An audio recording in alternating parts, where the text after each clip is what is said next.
उधर देहरादून से गैरसैंण का रास्ता खस्ता हाल है। गैरसैंण पहुंचना किसी चुनौती से कम नहीं है। सड़क पर दिखी वाहनों की कतार, जगह जगह भूस्खलन से रास्ते बाधित हो चुके हैं। विधायक और अधिकारियों के फंसे वाहन। उत्तराखंड विधानसभा के मानसून सत्र में पहुंचना बड़ी चुनौती से कम होता हुआ नजर नहीं आ रहा है। बरसात ने पहाड़ की राहें और मुश्किल बना दी हैं। जगह जगह भूस्खलन से हाल बेहाल है। मलबा आने से कई रास्ते बंद हैं।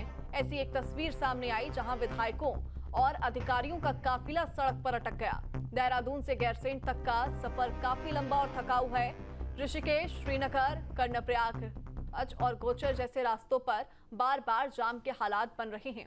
दोनों तस्वीरें हम आपको दिखा रहे हैं। चूंकि कल से उत्तराखंड विधानसभा का मानसून सत्र शुरू होगा, लेकिन वहां तक पहुंचने का जो रास्ता है वो बेहद चुनौतीपूर्ण है।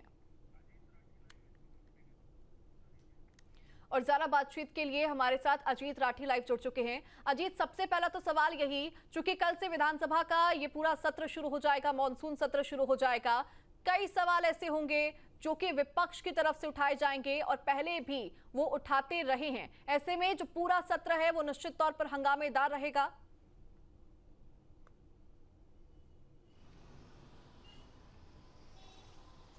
बिल्कुल, देखिए आज सीएलपी यानी कांग्रेस का जो लेजिस्लेचर है, कांग्रेस विधानमंडल दल की आज बैठक होनी है। उसमें प्रदेश अध्यक्ष भी भाग लेने के लिए पहुंच गए हैं, प्रदेश अध्यक्ष करण मारा।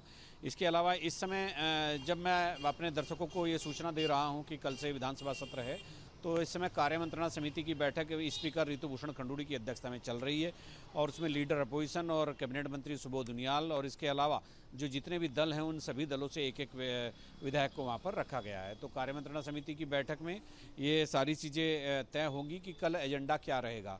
तो कल सत्र तो अपने तय समय पर 11 बजे शुरू होगा, लेकिन सत्र का कल बिजनेस किस तरह का होगा, क्या होगा, तो वो एक जो है अभी कार्यमंत्रणा समिति की बैठक में फाइनल हो जाएगा।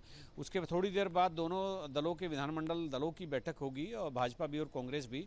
तो उधर भाजपा के विधायक जुटेंगे और इधर कांग्रेस के विधायक, तो वो अपनी अपनी बैठकों में अपनी रणनीति को अंजाम देंगे। तो कल से जैसे ही विधानसभा सत्र शुरू होगा, तो चूंकि विपक्ष ने भी पूरी आस्तीनें चढ़ा रखी है और वो भी पूरे हमलावर मूड में है, लेकिन सरकार ने भी अपना पूरा होमवर्क कर रखा है। ऐसी सूचना मिल रही है कि सरकार पूरे होमवर्क के साथ यहाँ पर सदन में उतरेगी। और इस बार लेकिन सरकार के साथ एक चीज़ जरूर रहेगी कि इस बार संसदीय कार्य मंत्री नहीं है, क्योंकि वो उस मामले में थोड़े प्रेमचंद अग्रवाल पारंगत हो गए थे, तो इस समय वो नहीं है, उन्हें किन्हीं कारणों से इस्तीफा देना पड़ा।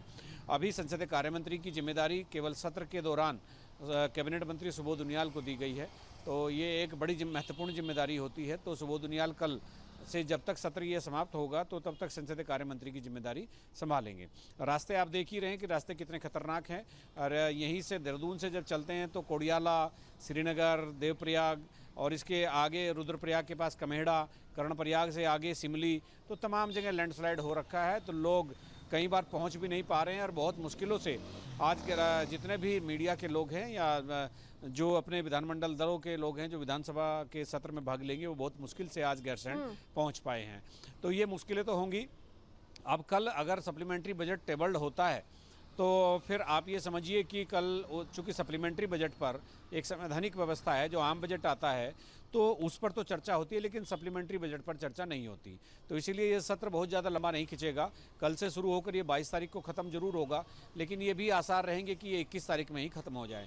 अगर कल सप्लीमेंट्री बजट रखा जाता है तो हो सकता है परसों इसको पूरा पारित करा लिया जाए और उसके बाद एक आध दिन विधानसभा चलाकर फिर इसको स्थगित कर दिया जाए। तो देखने वाली बात यही रहेगी। अगर सप्लीमेंट्री बजट कल आता है तो परसों का दिन बड़ा महत्वपूर्ण होगा, क्योंकि परसों उसको अनुपूरक का जो अनुयोग है जो यहाँ पर रखा जाएगा, तो उसको पारित कराने के लिए सत्ता पक्ष बहुत जल्दी ही मतलब उनकी कार्य योजना रहेगी कि जल्दी उसको पारित करा लिया जाए। जी, लेकिन निश्चित तौर पर यहाँ पर इंतजार सप्लीमेंट्री बजट का भी है, लेकिन सवाल यही कि दोनों तरफ से होमवर्क की तैयारी है और ऐसे में देखना होगा सत्र कितना हंगामेदार रहता है। फिलहाल बहुत शुक्रिया अजीत, तमाम जानकारी और बातचीत के लिए भी। जहाँ भक्ति है हर शब्द में, कथाओं में छिपे हैं दिव्य रहस्य और ज्योतिष देता है जीवन को दिशा। धर्म से जुड़ी हर बातों को जानने के लिए हमारे चैनल स्तुति को सब्सक्राइब करें।